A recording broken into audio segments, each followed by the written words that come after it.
I remember మా ఇంట్లో కూడా, మా ఫ్యామిలీలో కూడా just about 6 months back 7 months back ఇదే జరిగింది.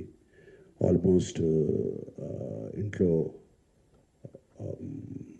ఫ్యామిలీ మెంబర్ని ఒక డిజిటల్ అరెస్ట్లో ఆల్మోస్ట్ 2 days పెట్టారు. ఇదే సేమ్ ఒక ఆర్గనైజేషన్ ఇస్ డన్ సో, వాళ్ళు ట్రాక్ చేస్తారు, వీక్నెస్ చూసుకుంటారు, ఎలా పట్టుకోవాలి, వీళ్ళని ఎలా చేయాలి అని చేసి, and they have all the details, credit card account details, everything. And కేవలం మనం తెలియకుండా ఏదో ఒక వెబ్సైట్ ఏదో దొరికింది, ఇది ఇంట్రెస్టింగ్గా ఉందని చెప్పి వెళతాం. ఇది సినిమాలు చూపించడం అనేది it is a big trap.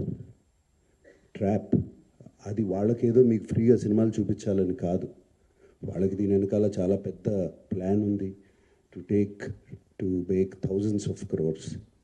This 20 crores అన్న సజ్జనార్ గారు అన్నది is a very small amount వాళ్ళకి. అండ్ 3 కోట్లు దొరికిందన్నారు, నాకు తెలిసి వాళ్ళకి జస్ట్ చేంజ్ అది. సో అండ్ నేను ఇంట్లో అప్పుడు మా family member had to approach the police. నాకు ఇలా జరుగుతుంది అంటే ఇమీడియట్గా when police came on line వచ్చిన కానీ వాళ్ళు 1 సెకండ్లో మాయమైపోయారు. వాళ్ళని ట్రేస్ చేయడం కూడా కుదరలేదు తర్వాత, అంత పకడ్బందీగా ఉన్నారు. సో